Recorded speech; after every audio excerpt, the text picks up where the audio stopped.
자, 부처님 당시에 있었던 일입니다. 어느 스님이 계셨는데 이 스님은 신기한 능력이 있어요. 하루에 부처님 당시에 스님들은 하루에 한 끼 점심만 드셨는데 하루에 한 끼 마을에 가서 탁발을 하러 마을을 갈 때 이 스님이 요새 날씨가 더워서 내가 몸에 힘이 너무 빠진다. 좀 기름지고 맛있는 음식을 먹고 싶다. 라고 생각하고 탁발을 가며 딱 자기가 먹고 싶은 걸 신도들이 다 준비하고 있는 거예요. 아무한테도 얘기를 안 했는데. 그리고 또 어느 날 탁발을 갈 때 오늘은 소화가 잘 되는 좀 이렇게 깨끗하고 소화 잘 되는 야채나 채소 음식을 먹고 싶다 하면 아무한테도 얘기 안 하고 그냥 생각만 했을 뿐인데 마을에 딱 들어가면 신도들이 스님이 정말 먹고 싶었던 음식들을 미리 딱 준비해 놓고 기다리고 있는 거예요. 그래서 신도들한테 질문을 던집니다. 시주님, 신도님, 오늘은 왜 이런 음식을 준비했습니까? 자기가 너무 먹고 싶었던 음식인데 왜 이걸 준비했습니까? 하니까 모르겠어요. 괜히 오늘은 이걸 요리하고 싶었어요. 또 막 자기가 먹고 싶었던 소화가 잘 되는 뭐 죽이라든가 야채 요리가 나왔을 때 또 신도분들에게 신도님들 오늘은 왜 이걸 준비했습니까? 스님 저희도 모르겠습니다. 오늘은 이상하게 야채 요리를 하고 싶었습니다.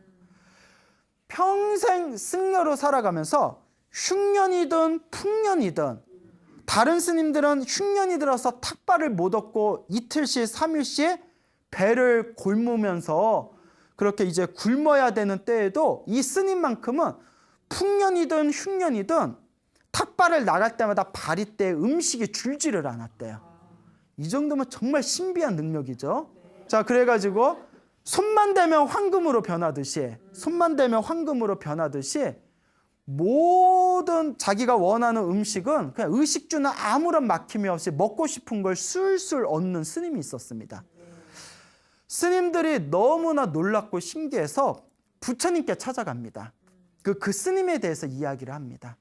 거룩하신 세존이시여, 이 스님은 풍년이든 흉년이든 항상 원하는 음식을 듬뿍 얻습니다. 한 번도 실패한 적이 없습니다. 그 비법이 무엇입니까? 그 부처님께서 다음과 같이 이야기합니다. 이것도 다 누가 지은 복이다? 자기가 지은 복을 자기가 받고 있는 것이다. 그러면서 부처님께서 이와 같이 얘기합니다. 머나먼 과거 전생에, 헤아릴 수 없는 머나먼 과거 전생에 석가모니 부처님 이전에 다른 부처님 시대 때 어느 나무꾼이 있었답니다. 가난한 나무꾼이 있었는데 이렇게 이제 나무꾼이면 나무를 베며 도끼질을 하면 얼마나 힘들겠습니까? 그래서 나무에 이제 막 도끼질을 하면서 힘들게 땀을 흘리면서 그렇게 일을 하고 난 뒤에 온몸에 완전히 탈진이 돼가지고 배가 고파서 집에서 싸운 이렇게 한 주먹의 그 주먹밥을 먹으려고 했답니다. 주먹밥을 막 먹으려고 했는데 그때 때마침 탁발을 하려고 길을 나선 어느 스님을 딱 만나 뵙게 됩니다. 근데 이 스님이 또 하필이면 아라한이셨어요. 모든 번뇌와 욕망이 사라지신 아라한 스님이셨어요. 물론 이 나무꾼은 아라한인지 그냥 평범한 스님인지는 몰랐겠죠.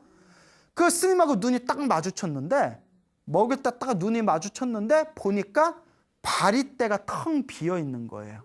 그때 나무꾼이 이 스님께서 마을에 가셨는데 탑발을 못 얻으셨구나. 아이고 오늘 굶으셔야 되겠네 하고 생각하는데 눈이 딱 마주치니까 괜히 미안한 거예요. 자기가 사람이 착한 거죠. 자기도 너무 배가 고픈데 그 나무 깎고 나서 얼마나 배가 고팠겠어요. 이거 드릴까 말까. 우리 입장에서는 주먹밥이 귀한 게 아니잖아요. 근데 나도 한 끼 식사거든요. 너무 배가 고프니까.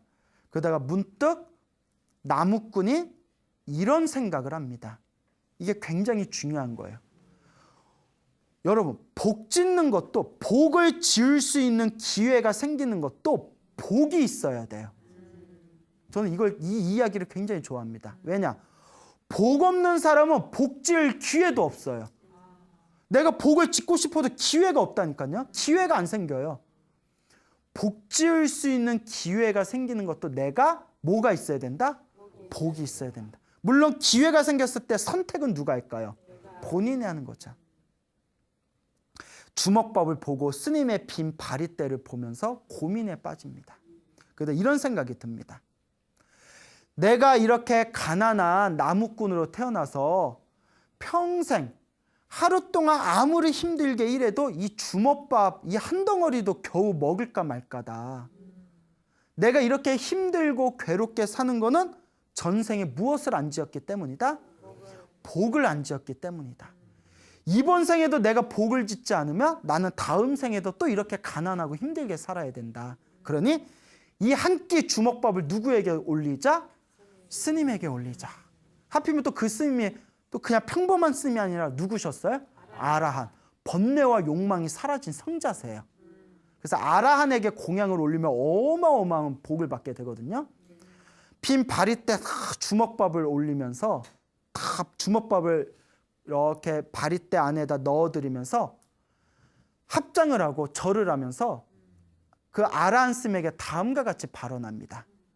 스님, 제가 먹을 이 한 덩어리의 주먹밥을 정성스럽고 공경스러운 마음으로 정성을 다해서 이걸 공양 올리겠습니다. 이 주먹밥을 공양하는 공덕이 있다면, 만약에 제가 이 주먹밥을 공양한 공덕이 있다면 세세생생은 태어날 때마다란 뜻이야. 태어나고 죽고 항상 태어날 때마다 의식주에 걸림이 없게 해주십시오. 의식주에 아무 걸림이 없게 해주시옵고, 항상 밥을 먹을 때마다 항상 배가 부르게 밥을 먹게 해주십시오. 라고 그 주먹밥을 올립니다. 그 공양의 공덕으로 죽은 뒤에 나무꾼은 하늘 세계에 태어나게 됩니다. 뭐 하나 올려놓고? 주먹밥 하나 올려놓고. 주먹밥 하나 올려놓고 하늘 세계에 태어나서 수없는 생 동안 하늘 세계에서 온갖 쾌락을 누리게 됩니다. 그리고 다시 석가모니 부처님 시대에 사람으로 태어나고 스님이 되어서 탁발을 나가도 풍년이든 흉년이든 가리지 않고 항상 풍족하게 탁발의 음식을 얻을 수 있는 그 공덕이 머나먼 과거 전생에 아라한에게 무엇을 올렸기 때문이다? 주먹밥을 올렸기 때문이다. 그래서 제가 항상 드리는 말씀이 있어요. 부처님은 중생들의 복을 지으려면 항상 보시하라고 가르칩니다. 뭐하러 가르친다? 베푸는 거예요. 항상 베풀어라. 근데 중요한 게 있어요. 양보다 무엇이 중요하다? 정성, 질. 예, 양보다 질. 양보다 무엇이 중요하다? 예, 정성이 중요하다. 그러니까 아무리 화려하고 좋은 것보다 누구의 마음이 중요하다? 그 자기가 배고파서 손이 그 당 떨어져 가지고 손이 덜덜 떨려서 주먹밥 먹어야 될 그 한 끼 거친 주먹밥을 스님에게 올릴 때 얼마나 정성스럽고 간절했겠어요. 그 정성이 태어날 때마다 하늘 세계에 태어날 수가 있었고, 사람으로 태어나도 부잣집에 태어날 수가 있었고, 스님이 되어도 흉년이든 풍년이든 항상 바로 안에 음식이 항상 가득하게 모일 수 있는 공덕이 생겼다. 즉 불교에서 부처님은 항상 중생들에게 보시하라고 가르칩니다. 그렇지만 보시에서 가장 중요하고 가장 강력한 에너지는 바로 정성입니다. 얼마나 부처님 법이 좋아요. 여러분들이 정성스러운 마음으로 주먹밥 한 끼라도, 요새 주먹밥 구하기 쉬워요, 어려워요? 편의점 가면 삼각김밥 있잖아요. 편의점에 가면 삼각김밥도 주먹밥이잖아요. 그렇다고 삼각김밥 이렇게 주라는 얘기는 아니고, 그와 같이 이 자기가 형편에 닿는 대로 부처님께 공양을 올리고 내 주변에 힘들고 괴로운 사람한테 좋은 마음을 베풀어서 베푼다는 것은 그 자체가 이번 생이건 다다음 생이건 다다음 생이건 강력한, 행복하게 살 수 있는 강력한 복과 선업과 공덕이 됩니다. 그런데 꼭 명심하시기 바랍니다. 내가 지은 선업과 내가 지은 악업은, 선업은 선업대로 행복으로 돌아오고 악업은 악업대로 불행으로 돌아옵니다. 결국 선업을 짓냐 악업을 짓냐 그 선택은 누구에게 달려있다? 자기 자신에게 달려있다라는 것을 명확하게 이해하시길 바랍니다. 그러니까 이 소나무를 보고 계시는 우리 불자님들께서도 정말 행복하게 살고 싶다면 항상 보시하고 그리고 항상 기도하고 그리고 항상 마음을 잘 쓰고 이번 생에 조금이라도 정말 조금이라도 틈틈이 멈추지 않고 이 복을 짓겠다는 마음으로 자신의 마음에 선업의 저축 창고를 가득가득 채우셔 나가야 됩니다. 복을 짓지 않는 사람한테는 절대 행복이 돌아오질 않습니다. 복이 많은 사람은 무슨 짓을 해든 일이 잘 풀립니다. 복 없는 사람은 아무리 노력해도 일이 잘 안 풀려요. 내가 가지고 있는 에너지가 없기 때문이에요.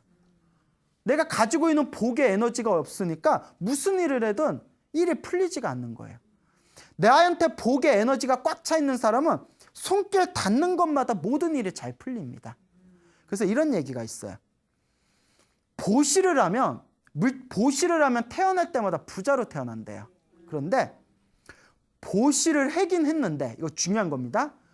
보시를 하긴 했는데 싫은 마음으로 했을 때, 기쁘지 않은 마음으로 했을 때, 후회하는 마음으로 보시를 하면 다음 생에 복이 있을까요, 없을까요? 없어요. 잘 들으세요. 우리 부처님 가르치면 얼마나 세심하냐면 이렇게 이야기합니다. 기쁘지 않은 마음으로, 후회하는 마음으로 보시를 하면 다음 생에 공덕이 있긴 있답니다. 단 돈을 벌어도 힘들게 번대요. 무슨 말인지 알겠죠? 기쁜 마음으로 보시하고 후회 없는 마음으로 보시하면 똑같이 돈을 벌어도 쉽게 술술 돈을 번답니다. 근데 후회하는 마음으로 보시를 하는 사람은 돈을 벌긴 벌지만 어떻게 번다? 엄청 힘들게 번대요. 우리 주변에 그런 사람 있잖아요. 어떤 사람은 그냥 돈이 쉽게 술술 들어오는 사람이 있는가 하면 어떤 사람은 힘들게 하루 종일 일해야 돈이 들어오는 사람들이 있잖아요. 그것도 명확하게 우리가 이해하셔야 됩니다. 그러니까 복을 짓되 어떤 마음으로 지어야 된다? 기쁜 마음으로 지어야 된다. 똑같이 복을 짓는데 어떤 사람은 복을 지으면서 행복하다. 내가 복을 지을 수 있는 기회가 있어서 너무나 행복하다 하면서 복 지는 사람이 있는가 하면 똑같이 복을 짓는데도 이런 내가 전생에 무슨 죄를 졌길래 이렇게 힘들게 복을 져야 되나 하고 투덜대면서 복을 짓는 사람들이 있어요. 이런 된장 막 이러면서 그런 똑같이 복을 지어도 그런 안 좋은 마음으로 복을 지으면 다음 생에 복을 받을 때 그만큼 복을 받는 에너지가 약하거나 혹은 술술 잘 들어오질 않게 됩니다. 그래서 저도 평소에 제가 형편이 될 때마다 스님들이나 어디 사찰이나 주변에 이렇게 조금씩 형편이 닿는 만큼 저도 꾸준히 이렇게 보시를 하거든요. 그러면 저도 복을 지어야 되니까. 항상 제가 보시하거나 복을 지을 때 항상 제가 하는 주문이 있어요. 딱 이렇게 합장을 하면서 제가 하는 주문이 뭐냐면 합장을 하면서 복을 짓는 기회를 주셔서 감사합니다 하면서 저는 보시를 해요. 제가 복을 지을 수 있는 기회를 주셔서 너무너무 감사합니다. 제가 복을 지을 수 있는 기회를 주셔서 너무 감사합니다 하고 3번 이상 주문을 외우고 항상 보시를 합니다. 그래서 여러분들도 기쁜 마음으로, 어차피 복 지으면 다 누구한테 돌아온다? 다 나한테 돌아온다. 우리 소나무가 지금 3년이 넘어서 거의 4년 차로 접어들고 있어요. 어엿하게 장수 프로그램입니다. 그리고 모든 프로그램이 다 좋지만 우리 소나무도 프로그램이 계속 진행되면서 3년, 4년 동안 항상 인기가 최상위권에 있어요. 그래서 곰곰이 생각해 본 게 이게 내가 잘나서 그런 게 아니라 소나무 프로그램을 진행하면서 제가 알게 모르게 저도 복을 많이 지었거든요.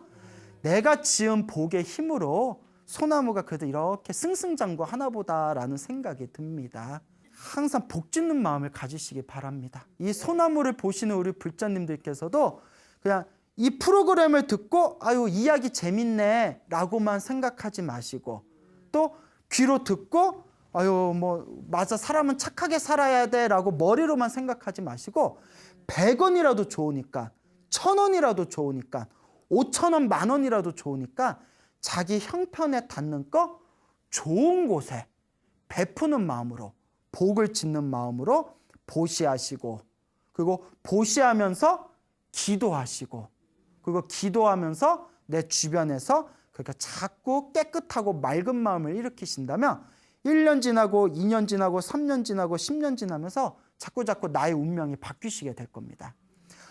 요새 그 큰 절에, 여기 뭐 우리나라에 있는 큰 절, 뭐 특히 도심지에 있는 큰 포교 사찰에 가면, 공양권이나 법당에 가면 법당 청소해 주시는 노보살님들이 계세요. 그분들 이렇게 청소하신 지 몇 년 됐으면 10년, 20년 되셨대요. 공양간에서 맨날 오셔서 설거지 봉사해 주시고 이렇게 공양간 봉사해 주시는 분들이 있어요. 공양간 봉사가 힘들거든요. 여기에 오신 지 얼마 되셨어요만 다들 10년, 20년 되셨대요. 그럼 제가 이런 질문을 드려요. 그 노보살님들께 힘들지 않으세요? 하니까 힘들어도 즐거워요. 근데 어떻게 10년, 20년 이렇게 멈추지 않고 꾸준하게 절에 나오셔서 복 지으시는 거예요? 하면 한결같이 이런 얘기예요. 스님, 절에 나와서 꾸준하게 제가 몸으로 봉사하고 부처님한테 공덕 지으려고 복 지으려고 자꾸 절에 와서 봉사했더니 알게 모르게 집안일이 다 잘 풀렸어요 하시더라고요. 그 맛에 절에 나오시는 거예요.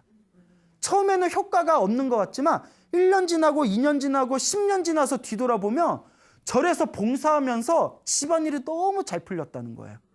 그리고 20년 지나고 30년 지나신 노보살님은 이제 아이들 잘 키웠잖아요. 부처님 은혜 갚으려고 이제 절에 나온다는 거예요. 그 묘한 힘이 있습니다. 그러니까 여러분들도 그만 놀러 다니시고 이제 어디에 와서 절에 와서 봉사도 하시고 뭐 양로원이나 고아원 같은 데 가서 몸으로 하는 봉사도 보시입니다. 몸으로 하는 보시예요. 그래서 내가 복 짓는 마음으로 한 걸음 한 걸음 여러분들의 삶을 복과 선업과 공덕으로 가득 채워나가시길 바랍니다. 알겠죠? 네. 여러분, 행복해지고 싶습니까? 네. 행복한 삶을 창조하고 싶습니까? 네. 복을 지으십시오.